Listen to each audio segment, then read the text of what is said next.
me and everything is good, send a hi, good evening, something in the chat so that I know the setup is fine and we can get started.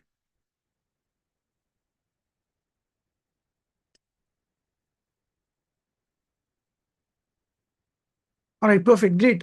So a couple of quick things before we get started. Number one is that based on the feedback that we have received from you and based on the kind of question answers that we had in the previous session, there is a slight change in the way that we're going to approach these topics, right? So that is the first major update.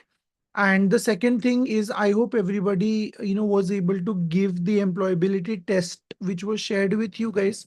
So I hope that you took some time out to finish that, right?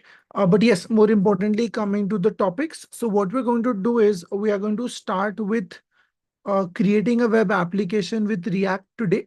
And then during the creation of that application, I'm going to talk more about CSS, more about HTML, adding different elements, etc. So instead of spending an entire session or two sessions simply on HTML and CSS, we'll start off with React directly, wherein I'll tell you the structure and the entire setup.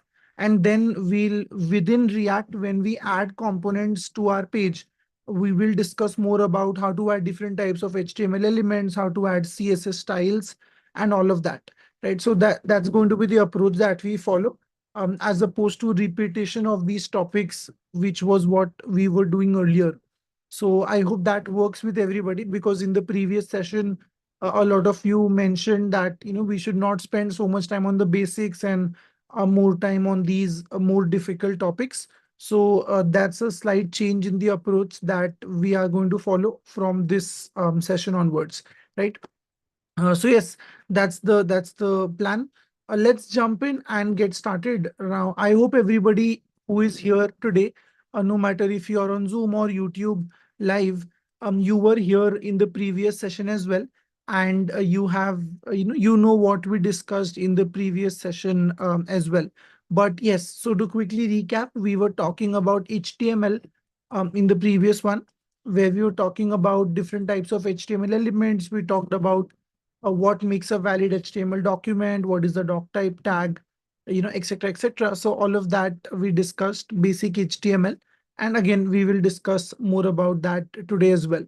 Now, I've also done two more things. I'll share that with you by the end of this session. Today's session is that I have created a repository where I will be adding all the code. So I've created a GitHub repository for your batch. So all the code that we write in the session and we wrote in yesterday's session also, that is been added to the GitHub repository. So I'll provide that code to you as well. And in that repository, what I'm also going to maintain is a list of recordings as well, right? So all the recording links, like all the session recording links and other resources, download material, whatever I share in the session, everything will be maintained in a single GitHub repository. So that way, whenever you want to look at the code or you want to access any other resource that we cover in the session, all of that will be available in a single repository. So by the end of the session today, or during the end of the session today, I will share the repository link with you. I will show the URL on the screen. I'll also share it in the chat so that you can save it. And whenever you want some code, whenever you are looking for recordings, all of that, you can just access it all in one place. Right? So that's another update that I have already set it up. I'll share the link with you soon in today's session itself. Right. So yes, that's what we have done in the previous one. Now, in this session, let us get started with React, like I said, and then we'll come back to the basic HTML, CSS, JavaScript concepts later after we have a good understanding of how a React application works. Now, if you remember in the very first session, so today is the third session, right? In the first session that was last Monday, we talked about the difference between website and web app. Can you quickly share in the chat what was the difference that we discussed? We spent some time talking about the differences, right, between what a website is and what a web app is. So can somebody quickly tell me what that major difference was? Perfect. Nikhil got it on point. So static and dynamic. That was the major difference. right? So whenever we say that we are building a website, for example, a company website, an information website, a portfolio website, that means that whatever is there on the website is read only. It is only static content, which means the user, the visitor who is using your website or visiting your website, all they can do is they can just visit and read some content from there. It maybe they get access to your email or some contact, some way to contact you, but it is still static, which means the user is not contributing to the data. The user is not contributing to your website. It's a read-only thing. On the other hand, a web application is dynamic.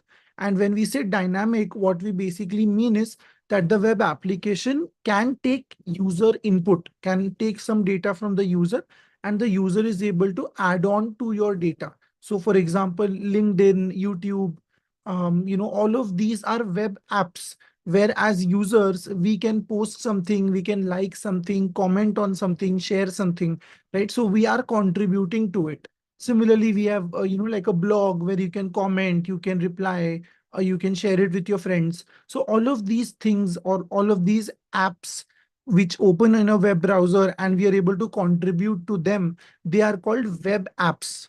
So that's the difference, right? Website is static, web app is dynamic.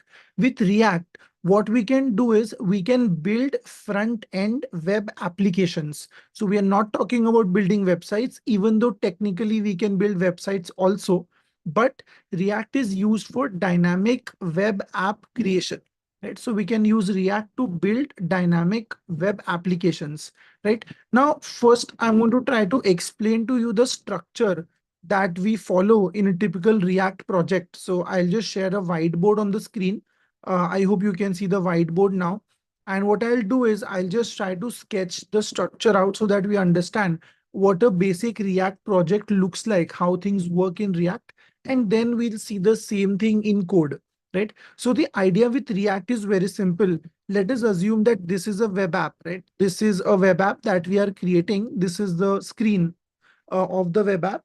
And in this web app, let us assume that we have different functions. So for example, you know, let us say that this is your, let's say the main menu, then this is the first post, this is the second post. And let's say over here, there's a chat box where users can chat. Maybe there are some ads running on the side. Maybe there are some suggestions on the side. So basically what do we have here is we have one single website or one single web application, which has a bunch of different components, right? So for example, this navbar, if I just takes the text here, so this is a nav bar, which is a component, right? Then this is, let's say, post one. Then this is post two. Assume this is LinkedIn or Facebook or something like that. Then here we have some ad running, right? So some, let's say, Google ad is running here. Then here we have suggestions, maybe friend suggestions, page suggestions, something like that. Then on the bottom, we have a chat bot or chat box, right? So chat section where you can chat with your friends, see who is online, connect with them, etc., etc. So all of this effectively is on a single page, but every single one of these components is running on its own, which is to say that this post has got nothing to do with this ad, or this post has got nothing to do with the suggestions, right? There is no connection between them. Similarly, this chat box here, this has got nothing to do with any other part of the page. So what we are doing here effectively is we have multiple, which is several different independent components on a page, right? We have several different independent components on the page, which means that if a new chat message comes up, then the entire page does not have to reload. Only the chatbot can reload with the new data. Similarly, if there is a new comment on this post or somebody likes this post and the like count increases, the rest of the page will not be affected by it. Only that particular post can reload. Only this much display can change based on the new update, right? So this is what React enables us to build. React gives us the ability to build such web applications where we have multiple independent components that are put together on a single screen. Right? That's the basic idea of React. Now, this page that we have here, this is always going to be a single page, which is to say that technically and also literally, we are going to have a single HTML file for the entire project, right? So in the entire React app, in the entire React web app, we are going to have a single HTML file. Everything else will be managed by JavaScript, right? Everything else is going to be managed by JavaScript. There is only one HTML file which we will have for the entire project. Now, before I switch to VS Code, can you quickly tell me in the chat what is the name of the HTML file which we had discussed in the last session? I told you, right, there has to be a specific name that we have to give to the HTML file for it to work. So can you quickly tell me what that name is?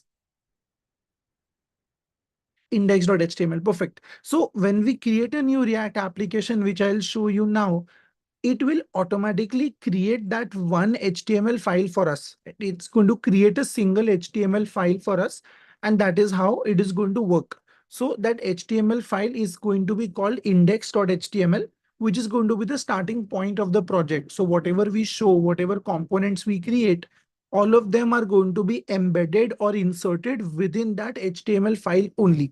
That is why we call this a single page application. It's a standard interview question, so listen very carefully.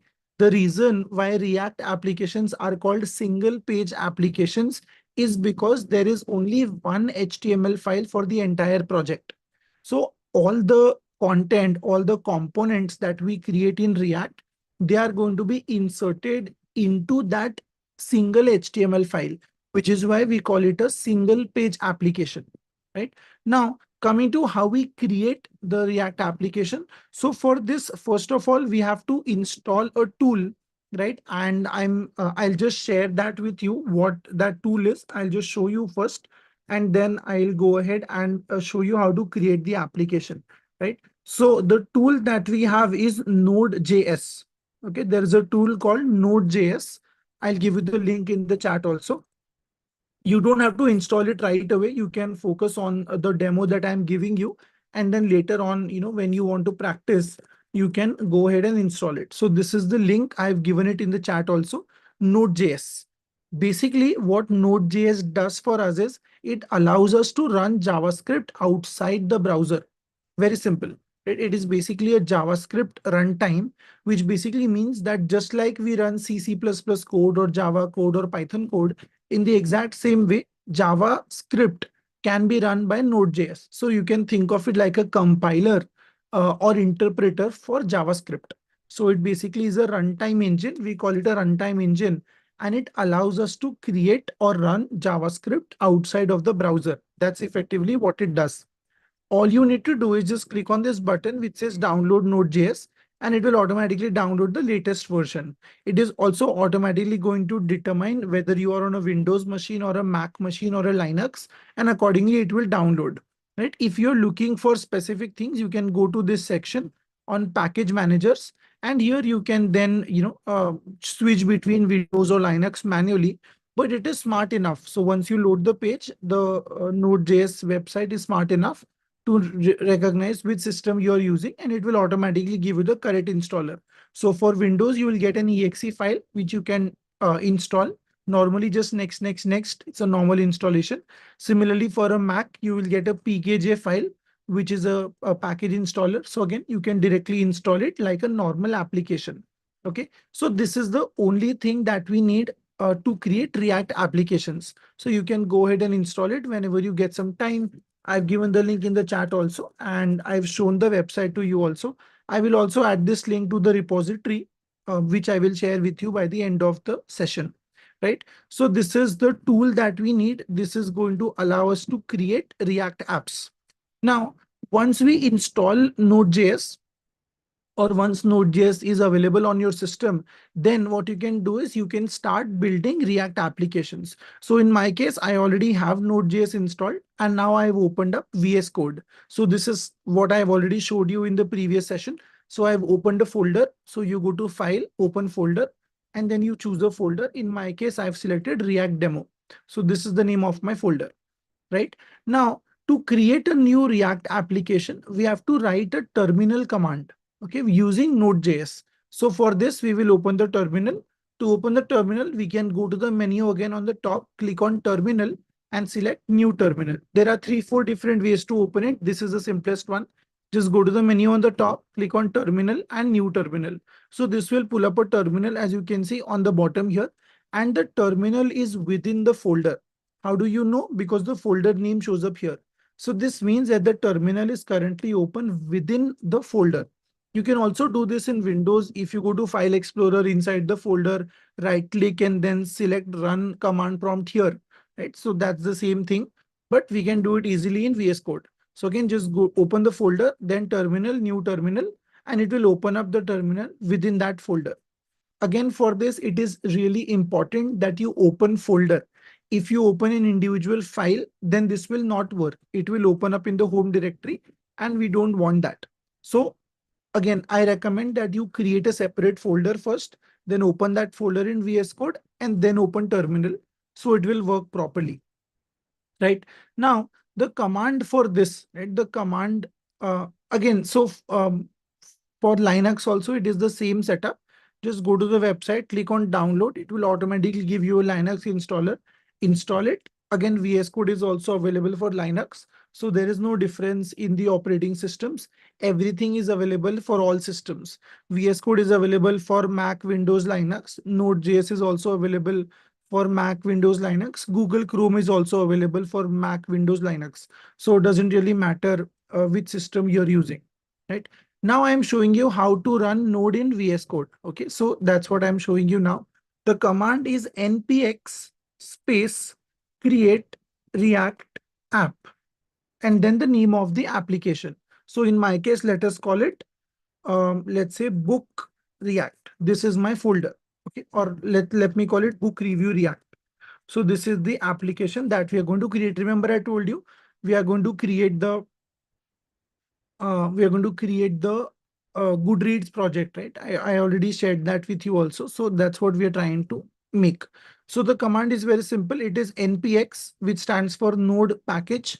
So we are basically using the node installed, the node setup that we just installed. Then the command is create react app. Now, if you run this for the very first time, it might ask you if you just want to install it, you can install it. Right? It will just ask you this command is not found. Do you want to install it? Just say yes. And then this is the name of the project that we want to create. Okay. So what this command is going to do is it is going to create a brand new folder within which the React application will be created. So there are going to be a lot of default files and folders that get created. I'll tell you everything one by one, step by step. For now, we have done 3 things. Number one, we have downloaded and installed Node.js.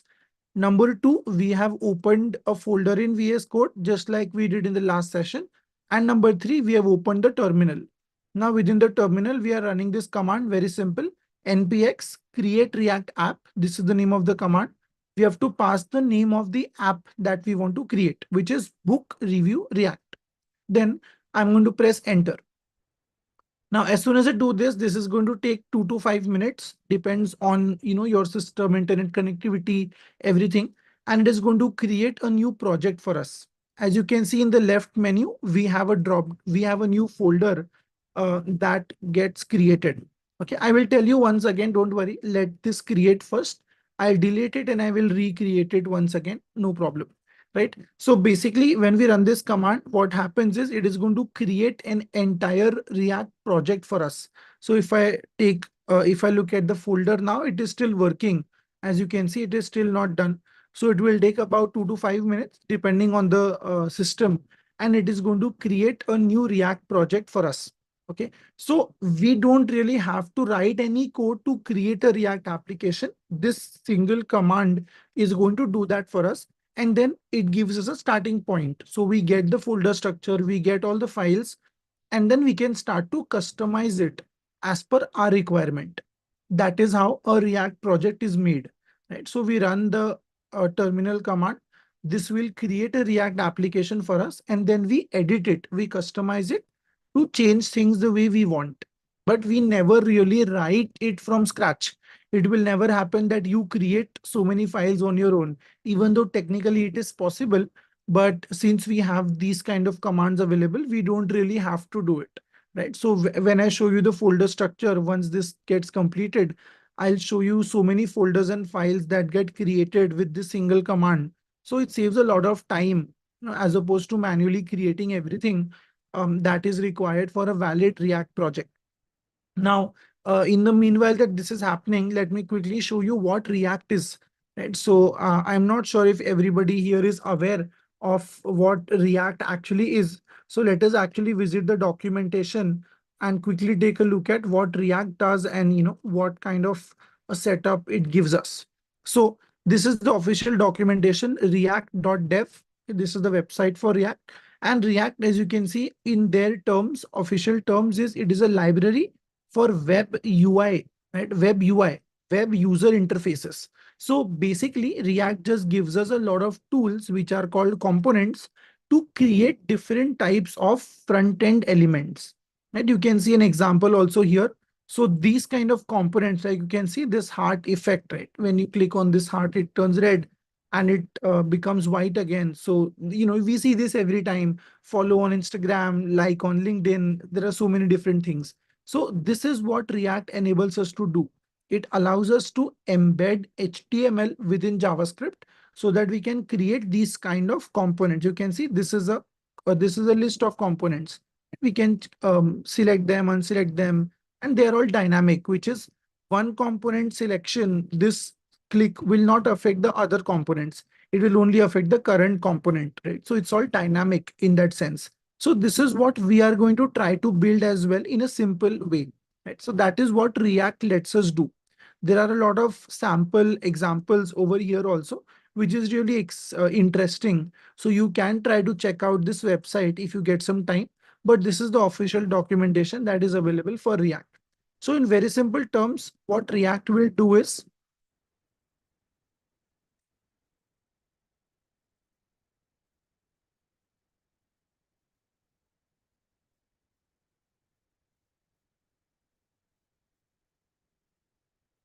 I will look at that. Just a second. So in very simple terms, what React will do is it will give us a toolkit, a way of creating UI components or creating UI elements. That's basically what React does. Now, if you have just installed Node.js, then the command that I shared with you will not work. You have to install this thing first. So create React app install. I'll just show you that command also. Uh,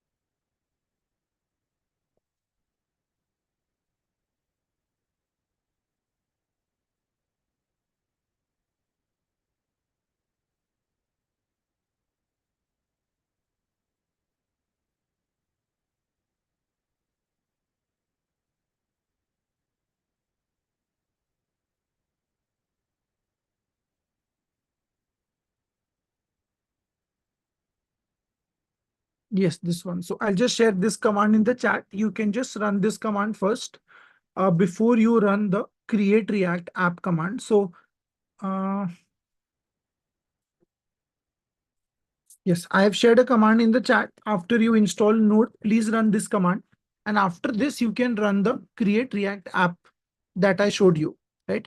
In my case, if I just show you, the application is done. As you can see, it is successfully completed, success created this app.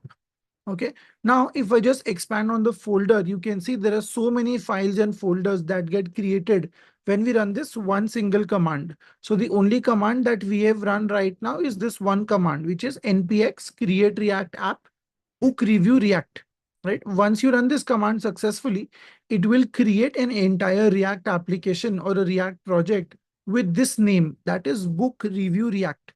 So it will use this name.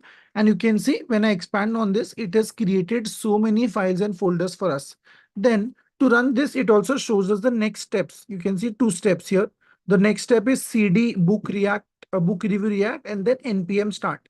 So can anybody quickly tell me what is the cd command used for in the console? What is the purpose of the cd command? So Pawan, in your case, if you're getting npx is not recognized, it means you have not installed Node. Node.js is not installed on your system. Please install it first, right? I'll quickly repeat the whole setup once again. Just Yes, change directory. Perfect. So CD command stands for change directory. So we can say CD and then we can change into that directory, that is book review React. And then to start this application, the command is npm start. Okay, so once I run npm start, it will automatically open the browser, right? It will automatically open the browser. And this is the default React application that we get. Okay, so now what I'm going to do is, before we explore this further, I'm just going to delete the application that I've created just now, and I will re-show, like I'll re-discuss the steps just so that everybody is on the same page, right? So let me actually close off the folder also. Let us start from scratch. So I have just opened VS Code right now. There is nothing in VS Code. As of now, I have not even opened anything. Okay. And then all I have done is I have installed Node.js on my system. So I've downloaded Node.js from here. I've installed it. That's it. That's the only thing that I have done so far. Once Node.js is installed, then you have to run a command for installing the create React app command, which is also something that I've given to you in the chat. So I'll also show you on the screen quickly the command that we need to run.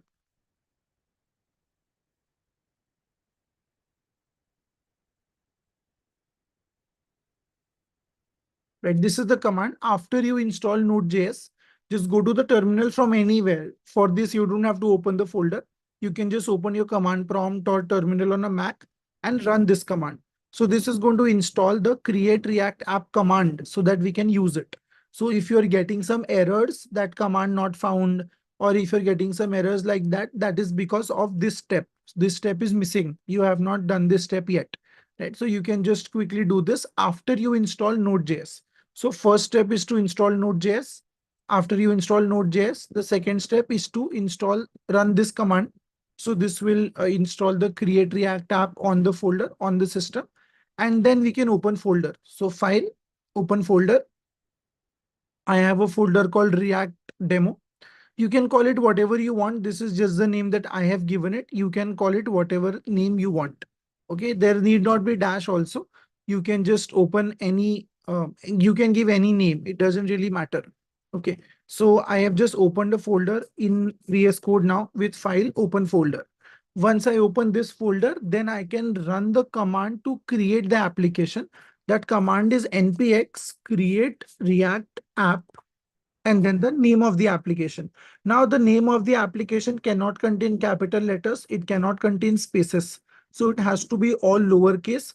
And if you have some spaces, you should use dash for space. So for example, in our case, it is book review app, for example, right? So this is how you write the name, all lowercase, and instead of spaces, you put dash.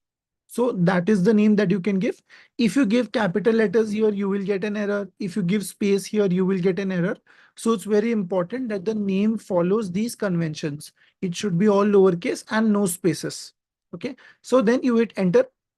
And if your Node.js setup is correct, and if you have run the command that I showed you, then this will create a new folder. It will take a minute. We'll see the folder here. So a new folder will get created, and then it will create all the files and folders that are necessary to run a simple React project.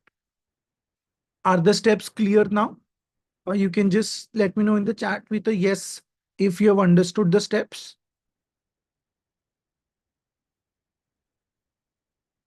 And so there are 4-5 steps. Step 1, install Node.js. Step 2, run the npm install create react app command. Step 3, open folder in VS Code. And step 4, run the create react app command. And I've repeated this twice already. So if it is not clear yet, then when you're setting it up, please go to the recording and check.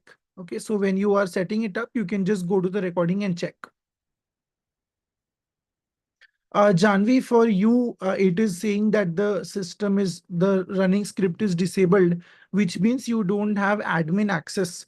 So you will have to change the policy, the link is given to you. You will have to change the policy over there. And the same thing is with Devendra. So Devendra, in your case, you have not installed Node correctly because it is saying command not found. Right? The term NPM is not recognized, which is that Node is not installed.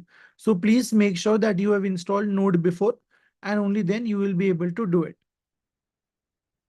Again, the same problem with Manikanta also. Node is not installed. That's why that is a problem. Right. So I am trying to tell all the possible issues to you also. So that you understand why the error is coming. And yes, so again, this was the reason why I wanted to discuss the fundamentals first, because when we start discussing React, a lot of things go wrong, right? And since a lot of you in the previous session mentioned that we should skip the basics and discuss advanced stuff, so that is what we are discussing now. But yes, so that is the reason why I wanted to skip to this later after we discuss the basics, because the setup itself is very confusing. But either way, now that we have started it, we'll continue on this track. But yes, so you can just try to figure out the problem if it is not working for you, right? Just try to look at the issues. There are 3, 4 possible reasons. The first possible reason is you have not installed Node correctly.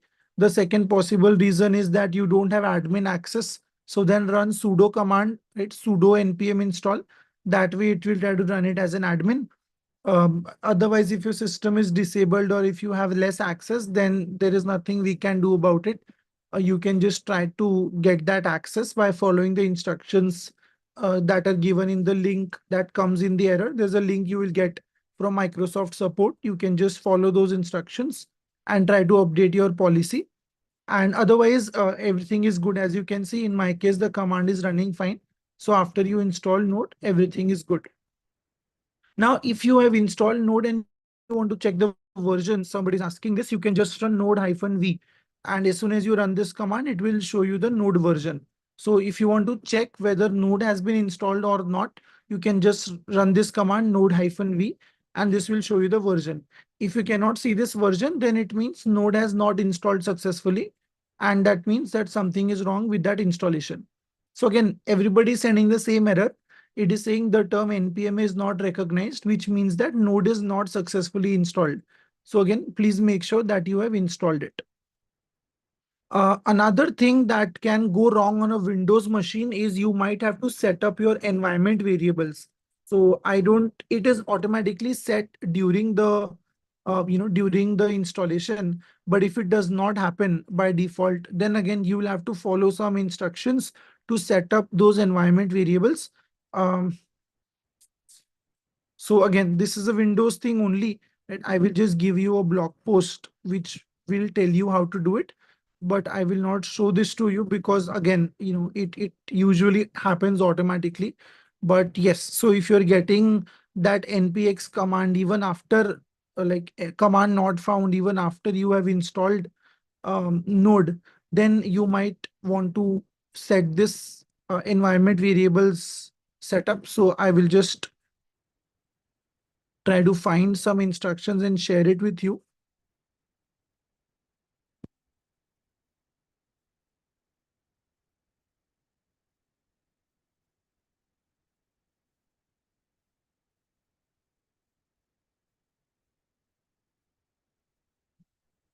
This is the one.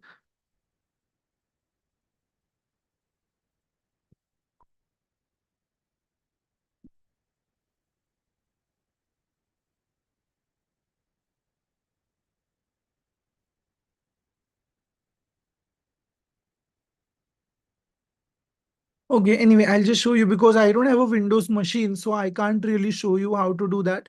But basically, you have to go to your start and then search environment variables. So it will open up a setting. And over there, if it is not available, then you have to add it in the path variable. So the directory that you have installed Node in, you have to copy that folder path and add it to the path. Right? So you can just Google how to set up environment variable on Windows if you are getting that error. Otherwise, it should be good. By default in the installation, they are already set. But if not, then you will have to manually set it. Ideally, it happens automatically only. right? So yes, this is the setup. I hope everybody has been able to understand the setup now. And again, so the recording will be available. So when you are installing it or when you are setting it up, you can just refer to the recording again and try to follow the steps. Now, in my case, the application it did get created, but I am not sure where it got created. Let me just open it up. I think it got created in my main directory.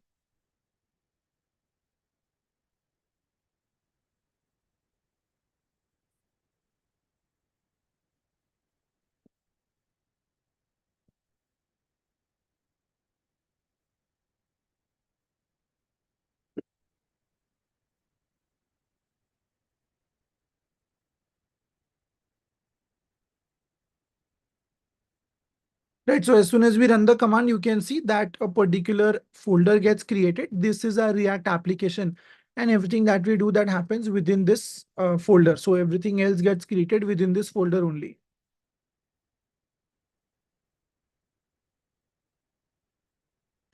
So yes, this is for Aisha, right? The command is this. I've already shared this in the on the screen. This is the command that you have to run to create a new React project in Node. So you have to open a new folder in VS Code where you want the React app to be, and then run this command npx, which is so for people who are asking what npx or npm is, npm stands for Node Package Manager, which is basically a place from where we'll get packages. I'll show that to you later. And npx means Node Package Execute. So we are executing this command, create React app using Node. So that's what this means. Run the command, basically execute the command. So we are saying npx, which is execute this command using Node and pass this argument. So the command will read the name of the project, or it will create a React application using that name which is given after the command. So that's what npm and npx means. Npx is executing a command. npm is Node Package Manager, which is what we'll take a look at shortly when we want to install third-party packages in React. Right? So that is how the setup is going to be. So again, I'm just waiting for my application to get created. Once it does, hopefully it will work fine. If you have a package problem, that's fine. No worries. So, Sheikh, right? Fahim. So the package error is fine as long as it's a warning. We don't have to worry about it right now. I am sure I will get the warning as well. The only fix for that is to install the latest version. So if you have Node installed previously, you might want to update the version. The latest version, I think, is 20. So you might want to update it. But even if you don't update it, it's fine. The warnings are fine. That is not a problem. Yes, so for Windows, Linux, Mac, everywhere, the setup is the same. You have to download Node and then run the commands in the terminal. VS Code is also available for all systems. Node is also available for all systems. So it's the same setup everywhere.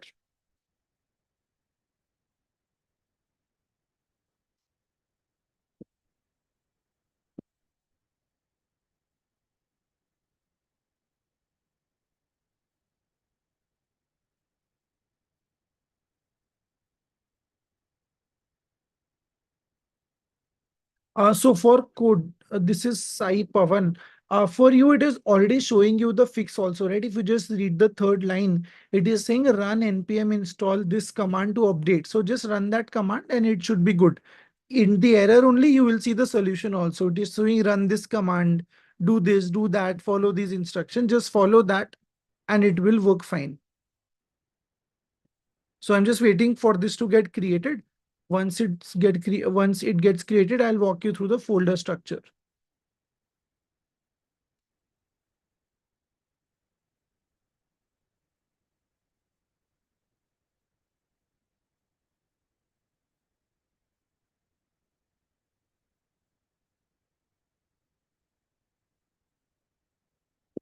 Again, so if you're getting this is Nareen, please follow this command exactly. If you have a space after create, it will not work. If you put a space anywhere else, it will not work. So again, this is a very case sensitive command. It has to be lowercase and it has to be without spaces. That's the only way to do it. And there is no other way to do it.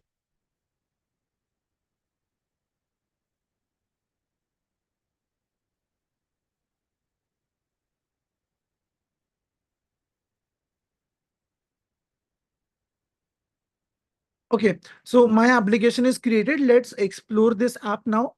We will work on these issues later. So, if you guys are facing some issues, don't worry for now. Let us discuss some concepts and then I will help you out with the problems at the end of the session. And let's not spend the entire session just looking at errors. Let's discuss some concepts. Okay. So now once the application gets created, I can expand on it and you can see there are so many files and folders that get created within this application for this application to run. Now you can create all of this manually also, right? You can create all of these files manually also. But again, the whole point is to simplify this with the help of our create react app command. So as soon as we run the command, this entire project is set up for us. Now, the most important thing in the project is this file called package.json. If I open this file, you can see this is basically a file which keeps a track of all the setup for our project. So you can see the project name, the project version, the dependencies for a project, which is what are the different packages that our project requires, then the different commands, right? How do you start the project? How do you run the project? How you test the project? All of that along with some other configurations, right? So all of this configuration settings are maintained in this file called package.json. It's a very important file. If you don't have this file in your project, it will not work. It's a very, very important file. This is the first file that will open up once we try to run this project. And this is the first file the computer will look for, a node will look for when we want to run our application. So that is package.json.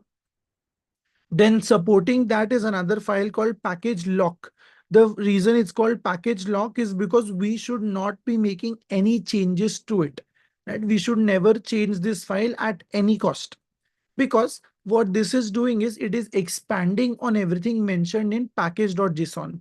So everything that is mentioned over here, for example, React, React DOM, React scripts, the dependencies for all of these are maintained in the package lock. Okay, so all of these external details are maintained here. So it's really, really important that we don't basically use it. Okay, we don't edit this file at all. Okay, so now since most of you are still stuck on that installation, I will give you a temporary solution for it.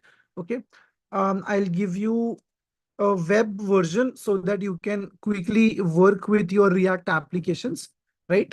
I'll just give you a link in the chat. This is going to work directly within your browser. You don't have to install anything. Just open this link and it will automatically set up a new React project for you. Okay. So this does not require any installation. The only downside is you cannot download the code directly. You have to sign up for it. It's a free sign up, but still you have to sign up for it. But either way, if you're struggling with installation and you want to follow along with me for now, just install, like just use this link, Code Sandbox. Right. So Code Sandbox is basically a free platform where we can create a React application. Right. I've given this to you in the chat. It will take a few minutes, right? 2 to 5 minutes to create a new React project. But once it does, it opens up like this, like you can see on my screen, and a new React app will be created for you. Okay, so you don't have to run any command, you don't have to do anything. It will open in the browser and it will give you a proper React project. Right? So whatever I show you will work. As you can see, it creates the same thing, right? This is a way of a temporary fix for you. So it is, I'll show you all of these files also, what they do. But yes, so if you are struggling with React installation, please use this for now. Okay, I've already pasted the link in the chat. Uh, so very simple, just open the link and you can just set up a temporary React project within your browser. Okay, so for everybody who was struggling with it, I hope this is fine now. There will be no errors that you get. You will get a working React application. You will not see some of these files. It will only show you the files that you can edit. But either way, a new project will get created and you can follow along. So if you're struggling with the installation, please use that online tool.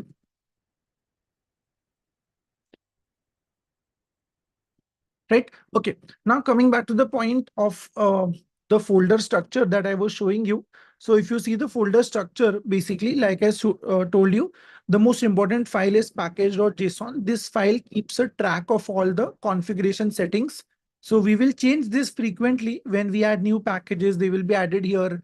If we change some scripts, customize that, it will be added here. If you want to change the name or version with updates, that will be tracked here. So all of that tracking will happen over here. Definitely, we'll change this file several times, but package lock is automatically maintained by the system. So we don't have to change that file, right? No changes in this file. We should not do anything. A node will automatically manage this file for us, right? Then comes this readme file. We can just delete it. It's basically just comments with documentation, links, etc. We don't really need that, so we can just delete it. Then there is git ignore. This file keeps a track of all the things that we should not be covering in git or not be tracking in git. Again, we'll worry about this later. For now, we are worried about these two folders, the source folder and the public folder. There is also one more folder here called node modules. This node modules folder keeps a track of all the dependency installations. So all these dependencies will have several files, right? There'll be some code that is required to run these dependencies, which is kept in this folder, node modules. So again, we don't have to edit it. It will automatically be maintained by node. So all we have to worry about for now is the package.json file, which also we will not edit directly. We will only edit it through commands, right? So that is it. Node modules and package lock will automatically be managed by node, by the system. We don't have to worry about it. The two folders where we will spend all of our time on is the public folder and the source folder. Now, let's start with the public folder. This is where we have our index.html file. And if you see this structure, it will be very similar to what we have seen in the previous session. There are some additional tags. I'll tell you about them quickly, but let me just get rid of everything that we don't need, right? So there are so many tags here which we don't really need. So I'm just going to delete it. You can keep it in your case. It's fine, but it's not mandatory to have those tags. So this is the bare minimum HTML that we need for our React project to work. And here you can see we have a doc type, we have HTML language, head. We know what this is. We know the character set, we know the viewport, we know the title. We know what all of these tags do. And we've already seen that. Then the body is where it gets interesting. So this is where things are a little different. The first tag that we see here is a no script tag. No script basically recognizes whether the browser supports JavaScript or not. So if you are using a really old browser, it is possible that it might not support JavaScript, even though all browsers today support JavaScript properly. But for some reason, if you're using Internet Explorer or something really old, then you might face issues with running JavaScript. So here, this tag will only show up if the browser does not recognize JavaScript. So it will tell the user that your application will not work unless you enable JavaScript. Now, it is also physically possible to disable JavaScript in a browser. If you go to browser settings, developer options, over there, you will find a setting to disable JavaScript temporarily if you want. So if you do that, then you will be able to see this message. For now, we are not worried about it. This is only in cases of a really old browser, which is very unlikely. It is very unlikely to happen, right? Then this is the most important tag in this entire HTML document, which is the root div. So what we are going to do effectively is within this single div, we are going to insert whatever JavaScript code we want, whatever components we want on and off the screen. So when the user is on the home page, we might show them something. So we will insert that home code here, right? We will insert home code, for example. So this will be working code. Then let us say that we have another code, which is for the about page or about section, which is temporarily hidden. So when the user goes to the about page, what will happen is we will hide the home code and enable the about code within the single file, right? Similarly, if we have a contact code, so we will hide both home and about, and only contact will be visible at one time. Then if about needs to be shown, so again, home and contact will be hidden. The idea is we are going to insert everything within the single HTML file. which is why we call this a single page application. Because for the browser, there is a single HTML page that we are going to create. There is no other HTML page in the entire project. We only have a single HTML page, which is why we call it an SPA, a single page application, right? So this is the most important tag here. Whatever changes we make, whatever we do, there is a way to create multiple of these if we want.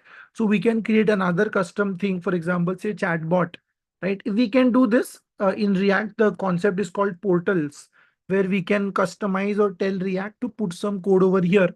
But again, that's an advanced topic. We'll not go there for now. Basically, like I said, we are going to just work with this single div with the ID root, and we are going to insert whatever code we want within this div, right? Now, where is this code coming from? If you see all the other files, these are just images. So you can again get rid of everything. It's not really needed. I'm going to delete everything. So in my public folder, I have a single HTML file. That's it. Then comes our source folder. This is where we will write all our custom code. So all the custom components we want to create, all the React code that we will write will be within this source folder. Everything, right? And you can see we have so many files by default. Let me just get rid of everything that we don't want. So we are not writing any test cases. We don't need this. We are not tracking any activity on the page. So we don't need the vitals either, right? We don't need the logo. I'm going to delete it. We don't need the test script again. So I'm going to delete it. And then this is what we are left with. What do we have here? We have an app.js file and an index.js file. Now you can see they are very different. The way the app file looks or the code in the app file is very different from the index file. Why? Because the app is a component. Now, remember the whiteboard that I showed you? I sketched a page and created multiple components. App is one such component. And then the starting point is index.js. So again, index.js is where if you observe the code carefully, again, I will just delete everything that we don't really need. And now if you observe this code carefully, here we are reading that div from our HTML. If you see here, we are saying document.getElement by ID root. So in our public HTML, we had this root. The ID is root, right? So what we are doing is we are taking that root element, we are calling it root, and then we are inserting the app within the root. Okay, so again, I will delete this also. We don't need this for now. We are saying root.render app, which effectively, again, I'll tell you the syntax later. I'll tell you more about the syntax later. But what we are effectively doing is we are telling the browser, take this HTML file, read the root element from here and identify the root element from here. And within that root element, display whatever is there in the app. Now, what is there inside this app component? This is where we have our HTML. So if you see in the app, we are returning a div which contains header, image, paragraph, link, everything that we know from HTML, right? So this is how React is structured. We have a single HTML file which contains a div root or div with ID root. We take that div, we take this div, right, from the HTML file. The JavaScript is reading this div, and then JavaScript is instructing the browser to insert whatever components we create into this div. JavaScript is saying, get the root div, and in that div, insert whatever is in the app. Now, what is in the app? This is where the actual HTML is. Excuse me. Right. So here we are returning HTML. This HTML is effectively going into the app. So if I just remove this entire thing and if I just put hello, okay, let's just put h1 and hello like this. And if you run this app, now to run this app, we have to run npm start. Okay, we need to be in the correct folder. So first let's cd into the folder and then the command is npm start. So when we run this command, you will see that when the browser opens up, we will see the React application. And yes, we have to remove the logo part because we are not using it. And I've deleted the file also. You can see we get hello. Right now, if I inspect this, right click and inspect. So this is where we can see our HTML code, right? Here you will see that within our body, inside the div, we have our h1. So effectively, what React is doing is it is taking the h1 from here from our component file, from our JavaScript file within index, then index is inserting this h1 into index.html. So here, this h1 actually ends up within this div. That is how a React project is structured, right? Is that clear? Does that make sense? It's a little complicated, but once you understand this, everything else is really easy. Creating custom components is super easy once we understand how this works. So again, we have index.html where we have the main div. So using JavaScript, we are reading that div. Using JavaScript, we are reading the div and we are saying insert whatever code we get from this component into that div. And this component is then giving us some code. Just like app, we can create a new component. Let us say we want about.js. This is a different component. Let's call it about. Okay, I will just change the name from app to about. And let us say this is about. Then along with the app, we can also return about. So here, what we can do is we can say, in addition to the app component, or in addition to the app component, also return about. So now what will happen is both headings will show up. So if you see now, hello is also showing up and this is about is also showing up, right? So what we are effectively doing is we are just splitting a single page into smaller parts. Very simple. We are just splitting a bigger page into smaller parts. Right? Remember the diagram that I showed you? This is exactly what we are trying to do. We have a big page with different components, component 1, component 2, component 3, 4, 5, and so on. And what we're trying to do is this is our app component. So we write the code in a separate file. Then this is say our about component. So we will write the code in a separate file and so on. That is what we are doing. So very simple. Instead of writing everything in one page, we are just trying to split it. Why do we want to split it? That's a good question. So somebody is asking in the chat, why can't we insert it directly? Well, that is because there's a very important programming practice, which is called separation of concerns. Right? There's a very important programming practice called separation of concerns, which basically says, so think of it this way. Let us say that you're working in a company, right? Now in a company, there are thousands of, let's say hundreds of people who are working. So 100 people cannot work on a single file. Right? You cannot have 100 developers all changing a single file. So instead, what we will do is we will create 100 files. We will give each developer their own file. And then all of their code will be put together in a single place. So everybody's output is shown. That is exactly what we are doing. We are taking a bigger page. We are splitting it into smaller parts. And then we are going to put it all together in the output. So that's called separation of concerns, right? Separate the concerns of each developer or separate each functionality into its own file. So if you want to add a particular thing, a new thing to the project, you can just add it in one place and insert it to connect it to the rest of it. You don't have to modify existing things, right? So this is the reason why we are splitting the code like this. Okay, is that clear? Does that make sense? So it's a very important idea called separation of concerns. You will see this everywhere, and you will see this being used everywhere, right? So again, imagine that you have 50 people. Okay, I'll give you another example. Let us say that you have 50 people that are developing. Now, all 50 people cannot work on a single file. Imagine how difficult it will be. Let us say you want to create a project report. You have 50 people in your team. How will you create a project report? Will all 50 people make their own report and everybody will try to combine it? No, right? What you will do is you will divide 50 sections. You will create 50 sections and you will tell each person to write one section. Correct. Then they will say, okay, all 50 people have written one section each. And then you will put all 50 sections together and submit it. That is exactly what we are doing here. We have to create an application which contains 10 features. For example, we have to create an application which contains 10 features. Now, in a typical company, all 10 features will be written by 10 different people parallelly. The company will not wait for you to write 10 features in 5 months, 10 months.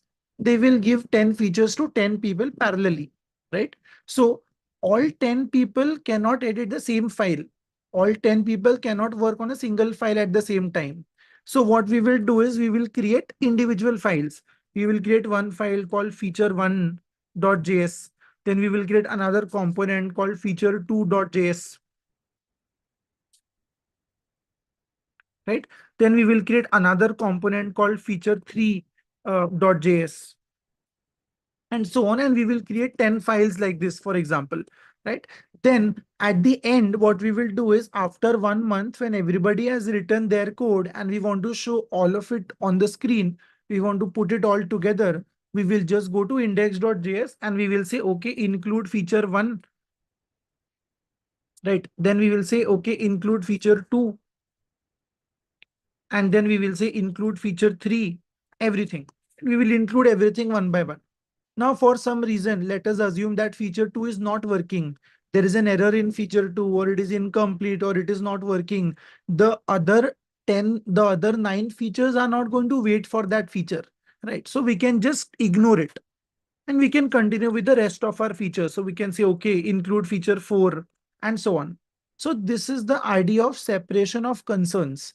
We are separating each feature from other features by simply splitting the code into smaller files.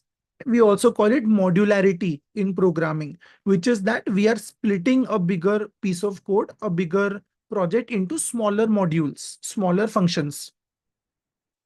Okay, have you understood the idea of separation of concerns? Then I'll show you the folder structure. But is the separation of concerns part clear? Why are we splitting the code? Is that understood?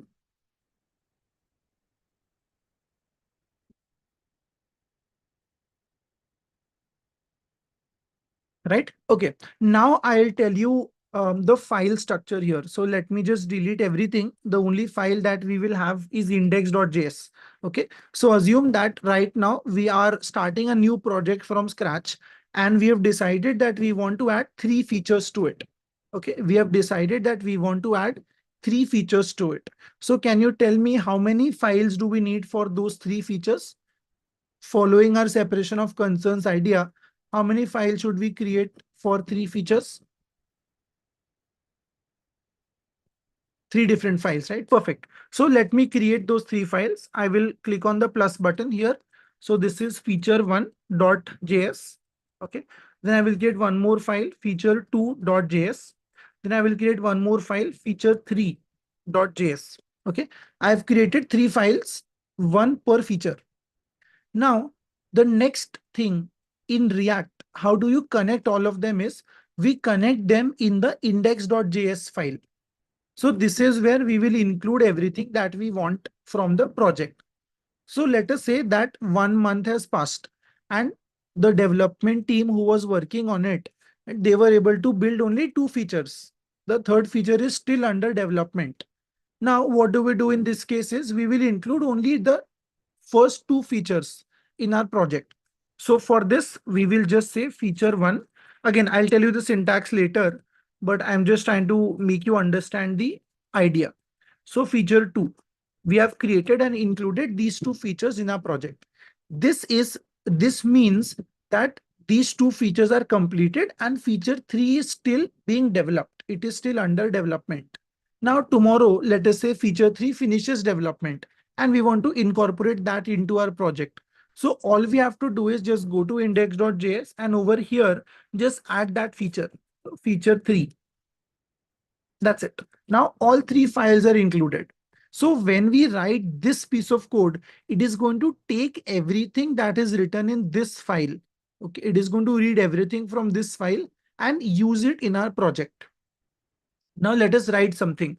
So let us say we create a simple function. So let's call it feature. Again, I'll tell you more about the syntax later. First, I again want to just show you the setup. So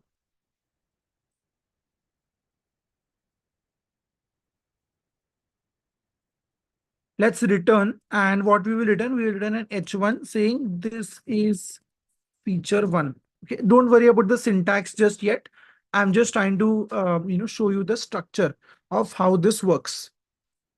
So what we're doing is we want to create a feature, and this feature is simply saying this is feature one. That's it. we are just returning this one heading. Similarly, in feature 2, we will return this heading called this is feature 2, and we can change it here. Okay. Then we have to export it so that we can use it there. So we can say export default feature 2. Again, don't worry about this code just yet. I'll tell you line by line what it is. For now, once the two features are ready, we can then use them here. So we can say feature 1, right? So this is feature 1. And similarly, we can say feature 2. This is our feature 2. And now if we check our output, so feature 3 is not ready yet. So we can delete it. And this, okay. Now, if we check the output in the browser, you can see we have this is feature 1 and this is feature 2 coming from feature 1 file and feature 2 file. So what index is doing is it is simply doing the job of collecting everything from all files and giving it to us. So it is saying, okay, is this file ready? Let me get all the code from here. Is this file ready? Let me get all the code from here. Is this file ready? No, it is not ready yet. So I will not take this code. So whatever we specify here, it is going to go to all of these files one by one, collect all the code from there and put it on the screen. That's it. So now, since only two features are ready, we are able to see the output with two features. If you see, we have feature 1 and feature 2. We are able to see the output with two features, feature 1 and feature 2. Now, tomorrow, let us say feature 3 gets ready. So we can create feature 3. And here, let us return another H1, which is saying this is feature 3. So this also gets returned. So for this, we can say export default feature 3. Now, this feature is also ready. So we can tell index, listen, there is one more feature that we want to add, which is feature 3. So index.js is going to include that feature and it is going to then show up on the screen. This is feature 3. Right? So this is how React works. Very simple. We write the code in individual component files and all of it is accumulated or assembled and put together using the index file. Is the flow clear now? Does this make sense?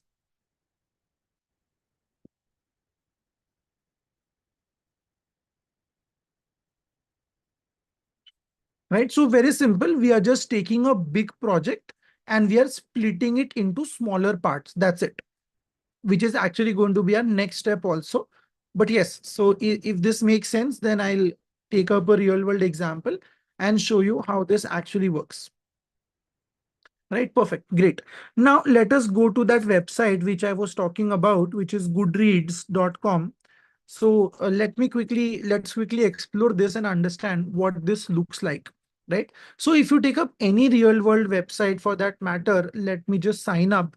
I'll just use my Amazon account and I'll just sign in.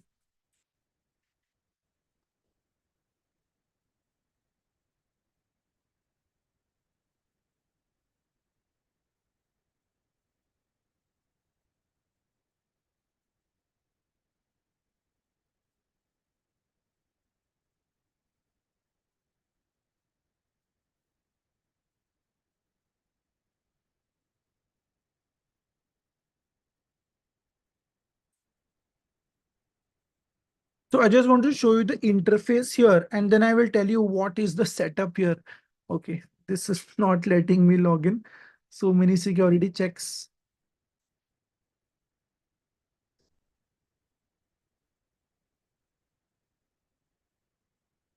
Let me just get this OTP as well.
Okay, there we go. So finally the account is logged in and we are in.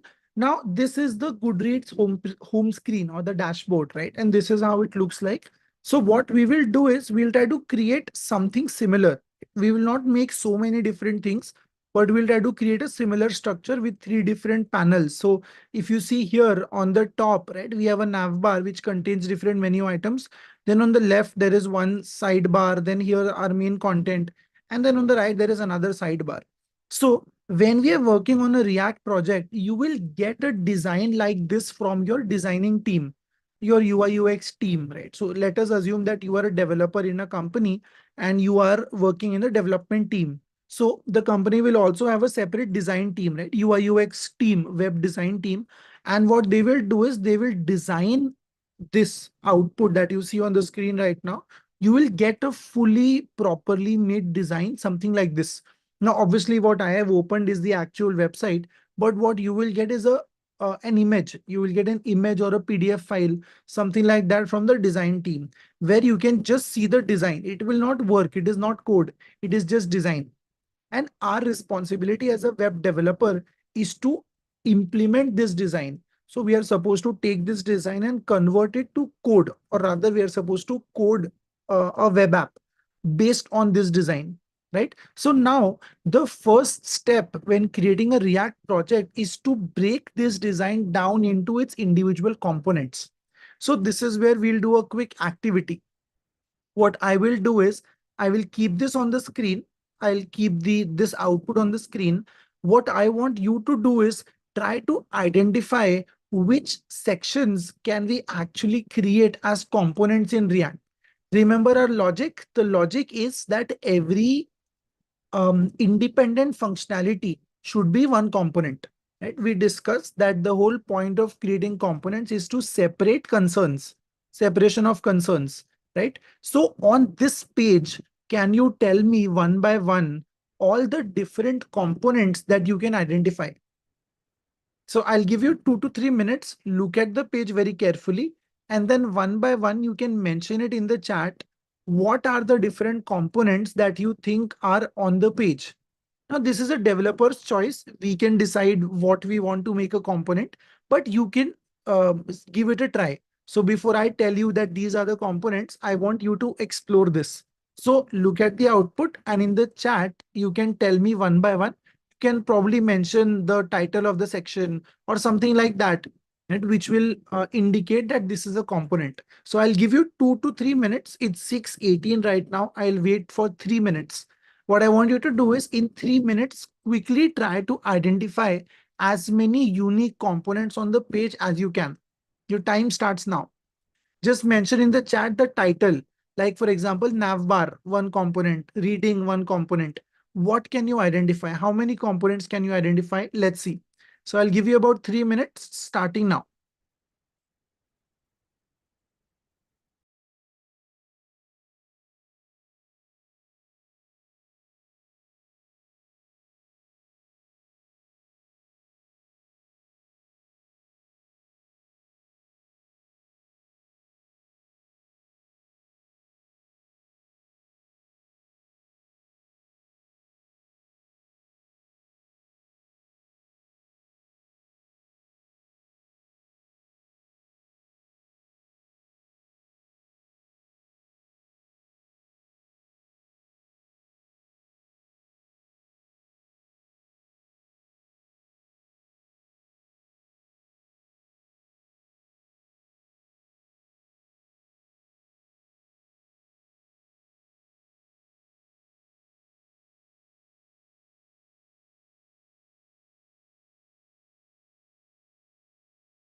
Okay, so the time is up. It is 6:21. Now, most of you have been able to identify components very well. So well done, you guys. Let me walk you through them now. So I'll just try to highlight them on the screen. Again, this is subjective to a developer. So maybe another developer would choose the components differently. It's very subjective in that sense. But yes, I will share my opinion on it and what kind of split I would prefer when it comes to these components. So let's quickly explore this one by one. The first component that I will create is going to be the simplest of them all, which is going to be the navbar, right? So we can implement all our navigation functionality, all our menu in a separate component. So this entire part all the way till here, this is going to be our nav bar. Pretty much the top bar that we see here. So this is going to be our nav bar. I'll just highlight it so that we can see all the components together. This is one component. Then we have another component which is currently reading. So this currently reading part, this much can be one separate component. Similarly, we have reading challenge. So this reading challenge part, this can be one component. Then we have want to read, this can be one component. And then bookshelves, this can be one component. Okay, so this is my split for the left menu or the left panel. Then in the middle part, this is one component. So this is like an advertisement banner kind of a thing, which will keep changing. So that is one component. Then the update section can be one component. So this entire update panel with updates, in this case, we don't have any updates because I have not used it ever. But, I mean, like I've not used it for a very long time. So this can be one component. Then similarly, on the right hand side, what we can do is this news and interviews part, this can be one component. Improve recommendations can be one component. Goodread choice awards, this can be a separate component, right? So I hope you get the idea now as to how you can split a page. And then this top nav, this yellow bar, maybe this can be a separate component in itself, right? So this is how we would split this project. And these many components will be created. Now, if there were more updates, I could further split them into individual components as well. So if there were, say, 5 updates, we could have each update as its own component as well. Okay, so this is going to be our setup. So whenever we get an application or get a wireframe from our UI UX or design team, the first step that we do as developers is to try to identify the potential components, try to split it into smaller chunks. And then based on the developer's ability, developer skill set, developer's experience, we will allocate the work to them. So for example, let us assume that this bookshelves is a very small component, right? So if they are a newcomer, if there's a fresher who has just joined, they will be asked to build this component. If let us say that this search functionality could be very, let us say difficult to implement or very tricky, then the people with more experience, let us say developers who have 3 to 4 years of experience, they will be allocated this component. Then if there is something in between, let us say like this reading challenge, which is a simple implementation, but little, no, not too basic. So that will go to people with 1 to 2 years of experience, something like that. So we take the entire thing. We have say 10 components, 12 components. We distribute them to 12 developers based on skill set, based on experience, based on their availability, if they are on leave or not, right? So all of these factors will matter and we will allocate these components to them. Then all of these components will be built by them one by one, step by step, and all of them will be integrated into the index page or the home page, right? So that is going to be the setup. This is how a React application is built. So even in our case, we will not build all of these components. We'll try to build a few of them, which has some functionality or something like that, right? So we will take 3, 4 components from here and we'll try to implement them in our next session. That is going to be our agenda. Okay. So this is how a React application is built. We take the design, we identify various components from it, and then we implement it component by component. We'll try to implement it. Okay. So that is going to be our setup. Yes. Now let us take a quick round of questions here before we proceed to write any further code. Let me quickly take one round of questions at this point. So whatever doubts you might have till this point, let us clear those out. So you can just put your questions in the chat. Even if you had a question before and I did not answer it, just put it again in the chat because there's so much happening in the chat. It's difficult to scroll and find the questions. So just put questions again if I haven't answered them already. And if you have no questions for now, just put clear, understood, no questions. Just put that so I know that there are no questions. Okay, so there are questions around React files and data flow. Sure, let me quickly explain that to you once again. The first file that is the most important file in the project is this file called package.json. This file contains all the configuration data, right? Which is what is the current version number, name of the application, what are the dependencies being used, what are the external dependencies, what are the commands the project will support. All of that is mentioned over here. You can see name of the project, version number, dependencies, the commands that project will support, external configuration, list of browsers that are supported, everything will be mentioned over here. This is the most important file for our project configuration, right? Which is package.json.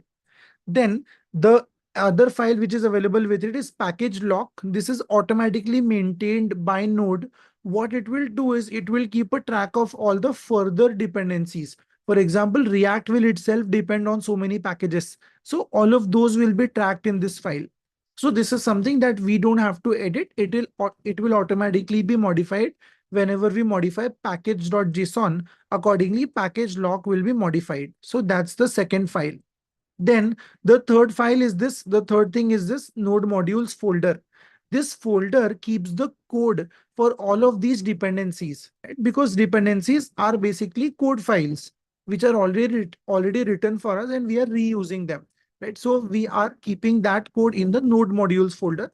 So you can think of it like the default code which comes with Node.js or default code which comes with React. We don't have to edit that code. So it is already available over here, right? In C, C++, we have header files. Just like that, we have some default code available over here. Then the other two folders are where we make changes. The first folder is public folder where we have our HTML file. This is the only HTML file in the entire project, which is why we call it a single page application because it technically contains a single web page. So how the data flow happens here is within this HTML file, we have a div called root. So what React is going to do is it is going to take control of this div through JavaScript. React is going to take control of this div, and whatever we want to show on the screen, React is going to embed that or basically put that into this div, right? Integrate it or insert it into this div. So if we tell React that I want a heading here, then React will put that heading inside this div. If we tell React that I want a navbar here, so React is going to take that navbar code which we provide in a different component and insert that within this div. Okay, so that's what React is going to do. It is going to insert or embed whatever code we provide within this div. That is how the data will flow. Now, where is this data flow going to start? It's going to start in the index.js file. So again, no matter which framework you are going to use, the file name will always be index, right? Like in JavaScript, we are using Node.js or React.js. The file is index.js. If you use Python, when we explore Django, the file there will be index.py, which is a Python extension, right? If you use PHP, so your starting point will be index.php. So no matter what technology you use, the starting file has to be called index. So now what is happening is we have three features in our project. We have created three different components for it. How do we know these are component files? Because they start with a capital letter. That's the distinction, right? Index.js starts with a lowercase I, which means this is a normal file. Components start with a capital letter. So you see F here is capital. All three F, feature 1, feature 2, feature 3, all of them are capital letters. So this indicates that they are components. So we have made three different components.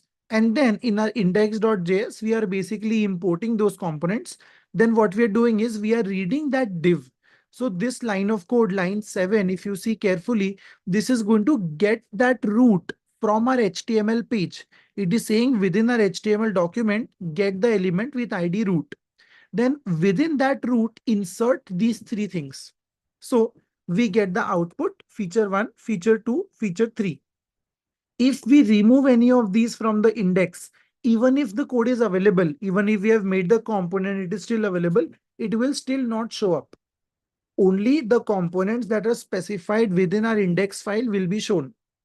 Okay, so this is the data flow. So when we say add feature 1, JavaScript is going to go to feature 1. It is going to take this h1. It will basically everything in the return part. So it's going to take this h1 and then it is going to add that h1 instead of feature 1 like this. Then it is going to feature 2. It is going to add h1 for feature 2 like this. Then it is going to feature 3, take the feature 3 heading from there, add feature 3 like this, and then show it on the screen. Okay, so this is how the data flow is happening within the entire application. I hope this is crystal clear now. I've repeated it like 4 or 5 times. So I hope the data flow is clear. Let me know in the chat if this makes sense. Okay, so now the next question is, when we have JavaScript, what is the need of React JavaScript? So the answer to that question is very simple. JavaScript is a programming language and you can write different kind of applications in JavaScript. Right? For example, you can write JavaScript code within the browser. You can write JavaScript code, use JavaScript code to create system applications. You can use JavaScript code to maybe even create mobile applications. But React is JavaScript specifically for web apps. So it's basically some ready-made shortcut way. So let me give you this example. If you want to recreate what I have just done with 3 components, what we have just done like this with JavaScript, you will have to write a lot more code than what we have written. Right? It's going to be very difficult because we have simplified syntax. So this syntax that we have here, this is a JavaScript function. If you might know, for people who might know, I'll tell you more about it in the next session. But for people who might already know JavaScript, this is a function in JavaScript, right? But this syntax that you see here, I am sure you have not seen this in JavaScript before. This is a React version of JavaScript, right? Or rather the React shortcut that is provided for us. So it is just a more convenient way for us to quickly get things done. That's the reason why we need React. If you follow native JavaScript or vanilla JavaScript, like it is called, if you follow vanilla JavaScript, which is the original JavaScript, you will have to write a lot more code to get this done.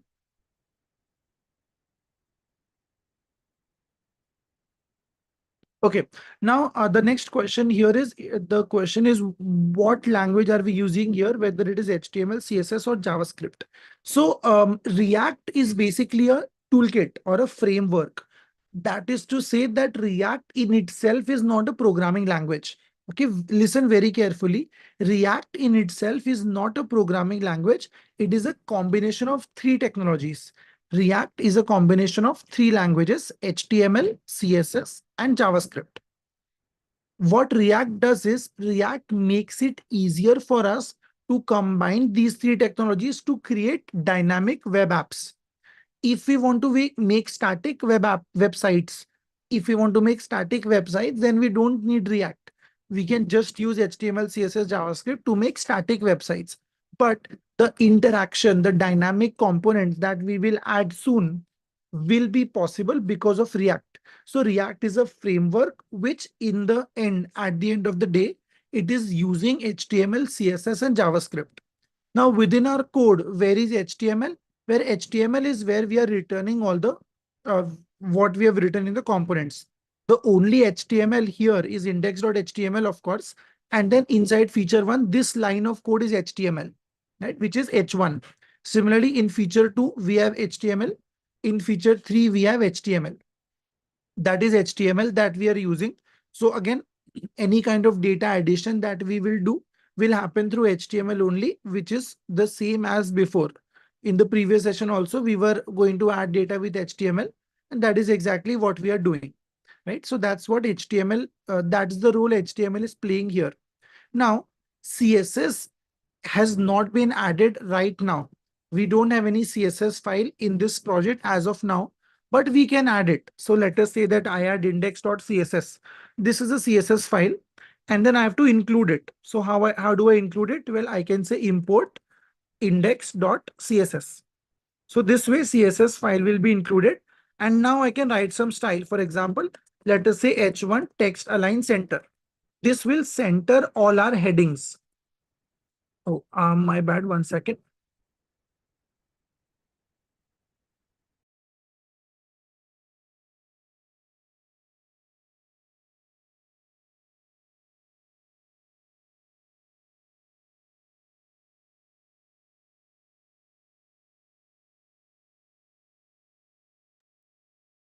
Right. So we can add some CSS here, which is going to then, show up on our page.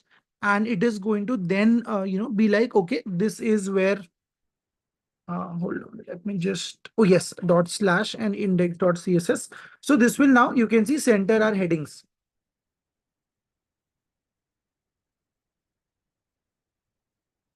Yes. So you can see now this is going to center our headings, right? So we have just written some CSS, which is going to text align center. So this is the role CSS will play. It will allow us to style, arrange, all of that for our content. So the rules are still the same. HTML will be used to add the content. CSS will be used to style that content. And JavaScript will be used for all the functionality. So now let us say that you want to create a button that the user can click, for example. So that will be done with the help of JavaScript. So let me give you a very simple example. Again, don't worry about the syntax just yet. We will get to all of this very soon. But I'm just going to give you a quick example. Right. So let us say that we create a simple state here and the count starts with 0. Okay. And then what we do is we just show it. So we can say h1 and here I will just put count. Okay. And then I'm going to add a button to it. So very simple. I am not writing anything complicated, but don't worry about the code just yet. I just want to show you the role JavaScript will play over here, right? So now let's say increase or add. Let's just say add. And then on click, what I will do is I will say set count, and then this will be count plus 1. So this is going to be my on click logic. Right? This is our setup. So, and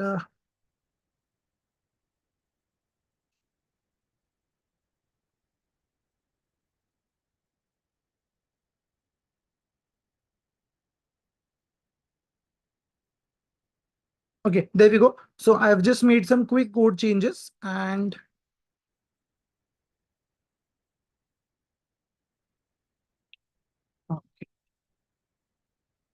fix it. Now, if you see the add, you can see the count 0 by default. Again, the button is not centered, which is fine. If I just click on the button, you can see the counter increases, right? Every click, it changes. So this kind of dynamic functionality, which we want to provide to the user, will be added through JavaScript. So this could include login, this could include fetching data from the database, this could include any other thing like liking a post, adding a comment, all of that functionality that will be done with the help of JavaScript. Again, I will tell you every single line of code next session. In the next session, what all of this is doing, we'll discuss that in the next one. Okay, but these are the rules: HTML for adding content, CSS for styling and arrangement, and JavaScript for functionality. That's the setup. What is React DOM? So Sharvan, we will talk about DOM in the next session.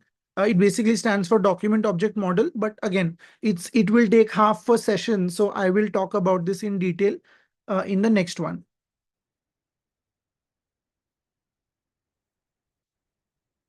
Yes. So Rohit, when we create a component, so the question that Rohit has is the import section automatically taken when we have a component? So yes, let us say that we have a component and this component has an export part.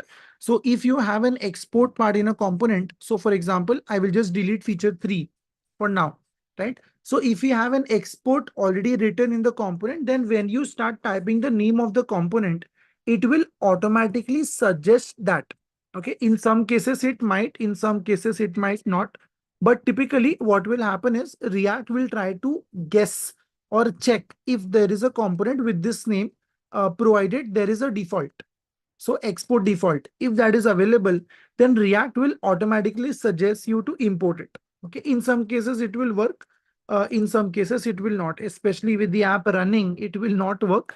But if you try to write it without the app running, then it just might. So yes, in most cases, it will auto complete the import line for us.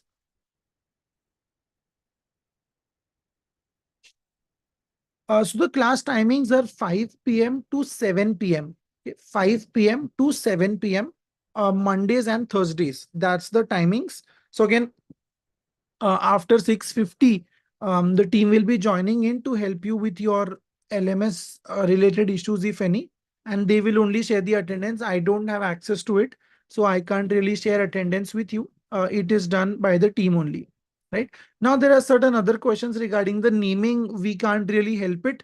The folder is called source folder because that is where all the code is. So it's called source code. That is what the folder is called. Source public is because the HTML file is visible to the public. So everything in the public folder is visible, everything in the source folder is hidden.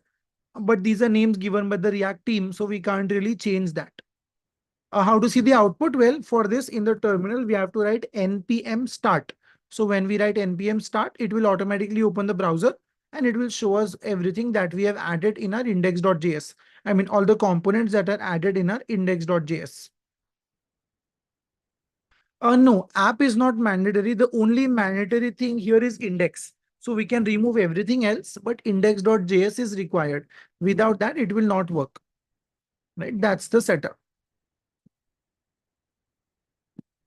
And done. So these are most of the other questions that are there, right? So yes, what I will do is when we start working on the project from the next session onwards, I will be sharing more concepts around HTML, CSS, and JavaScript, right? So when we start when we start with the project, then only I will talk more about these things, because what will happen is that way we'll be able to cover everything and there is no repetition.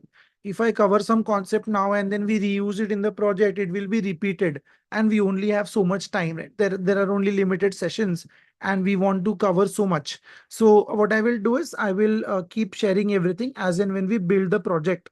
So that way we also understand, the project itself, and we'll also be able to understand the concepts. Now, what I will do is I'll just take 2 minutes to quickly share the repository link with you guys. So please hold on for 2 minutes. I will just give the link to you because uh, this is really important. Everything regarding sessions will be added to this repository only. So just give me 1 minute. I'm just trying to share that with you.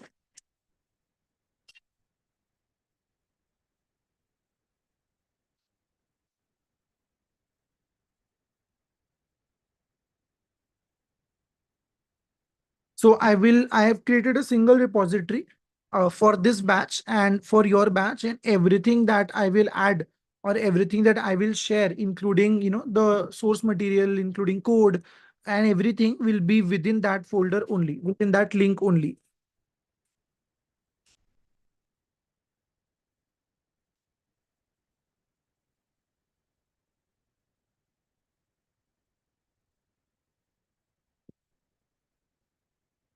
Okay, so I'm pasting the link in the chat. Okay, please keep the link with you. Okay, please keep the link with you.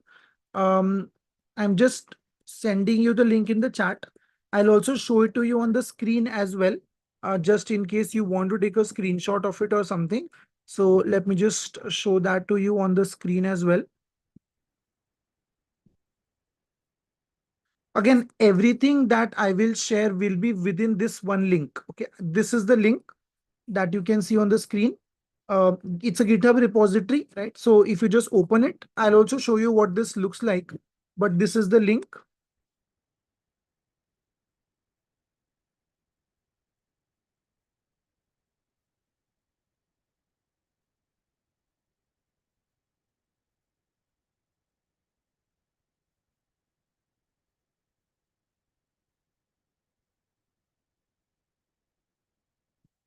Okay, so now this is the link, and now let me also quickly show you what it would look like. This is a sample, so don't, it is not your link, but it would look like this. So you will have a session folder. For each session, I will create a folder. Once you go inside the session folder, you will find the session material, which is the PDF used or any other like reference, any external document, whatever I have used in the session, along with the code within that folder. Okay. So similarly, if you go to session 2, for example, so you will see the PDF as well as the code file. Okay. So this is going to be the structure that is going to be there for your GitHub repository. I will add everything soon to it. And then another thing that I also want to show you is the links. So again, this is from a previous batch, so don't worry about it. But within your repository, I will also add certain links like this. For example, session recordings. So within the repository details, I will add all recording links and all other documents. For example, link for deployment, some other video resources, other things like YouTube references, other resources. Whatever I will want to share, I will add it within that repository itself. Okay. So this way, everything will stay in one place. Don't worry about the links I have shown you just now. They are from a previous batch, but everything that I will be sharing with you, I will update it in the same repository. The link for that is already given in the chat. Okay, so I've already given the link in the chat, and I also show it to you on the screen.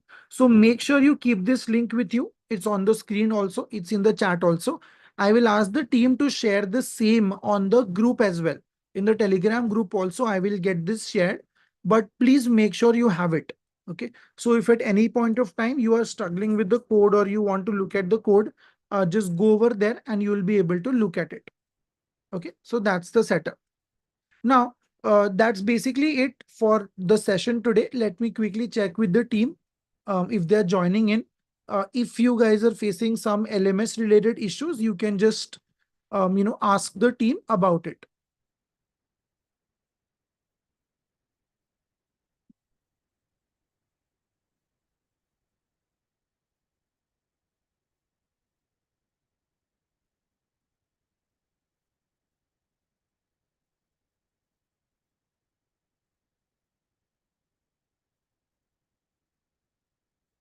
Yes. So I've just asked them to join in. And if you have any LMS related issues, you can just clear those out.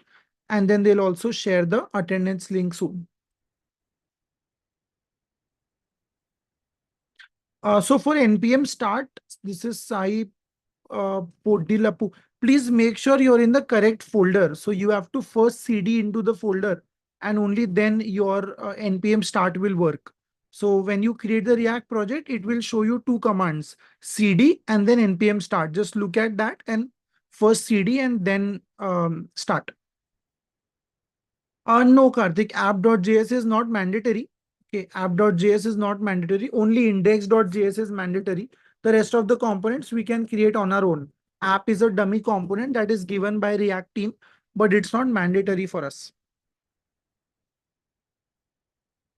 Yes, Nitin, I have shared the link again. You can take it from the chat now.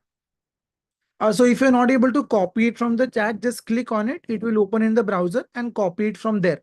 Okay, so for people, if you're struggling with copying it from the chat, just click on the link. It will automatically open in the browser and then copy it from the browser.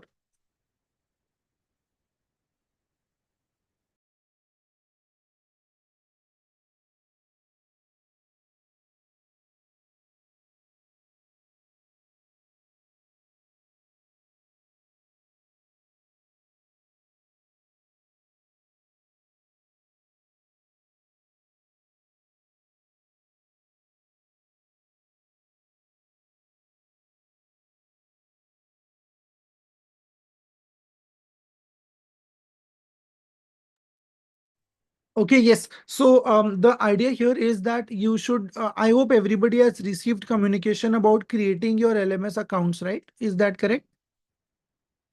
Yes, the repository is currently empty. I am going to add everything to it now after the session is done, right? So quickly let me know in the chat, did everybody get LMS account creation, email and communication? Yes, right? So please try to create it before the next class. Okay? Please try to create your accounts before the next class. And if you're struggling with any questions or doubts, you can then clear them in the next session. Okay. So please try to create everything, like create your accounts quickly. And if you're not able to create it, then we will get it.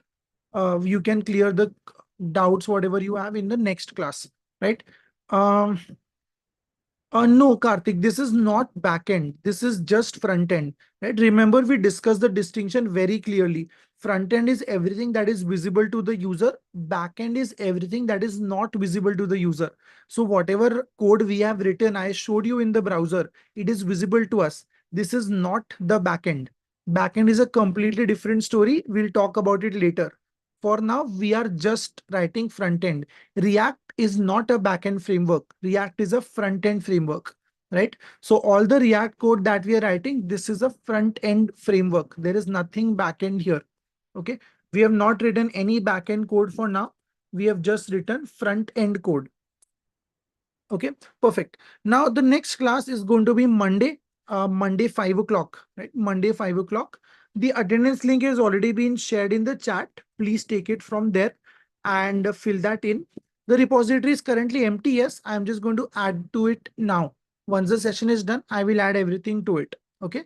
So the attendance link is in the chat. Please make sure you fill the feedback form properly, right? If you like the session, please mention the same. If you think something could have been done better, please mention that.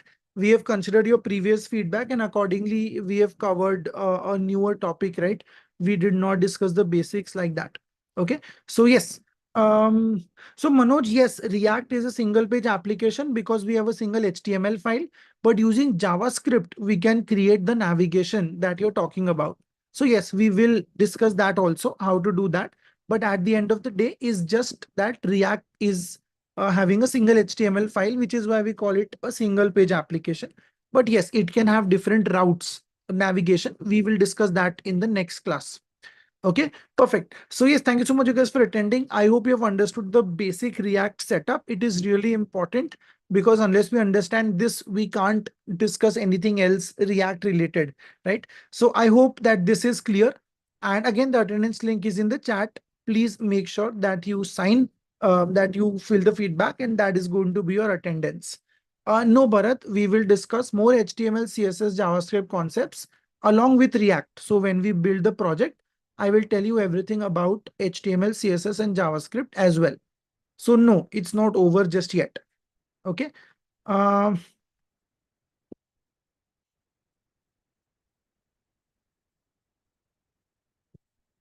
so again, the feedback link is shared in the chat. Please make sure to fill that in. And yes, that's it for this one. Thank you so much, you guys, for attending. I hope this made sense. Let's meet again in the next one, Monday, 5 p.m.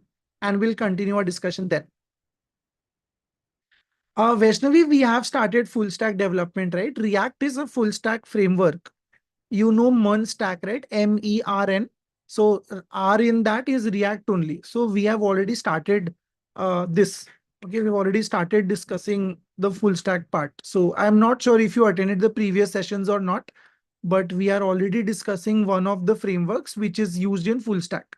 Okay, perfect. So yes, make sure that you create the account on TapTap before the next one, before the next class. So whatever doubts or questions you might have on TapTap, we can clear those out in the next session.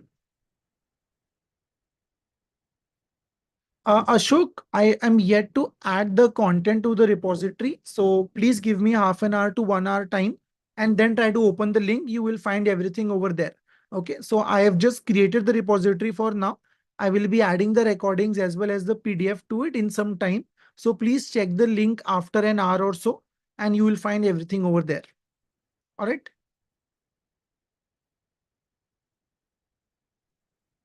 I will try to talk to the team, Manoj, but it's a standard internship, which is for so many domains. So it is not possible to modify the schedule like that. But yes, let me check if something can be done. We'll let you know. But as of now, we have classes on Mondays and Thursdays, 5 to 7. All right, perfect. The attendance link is already in the chat. Please take it from there and fill that in. And yes, so have a great weekend, you guys. Let's connect again on Monday and go from there.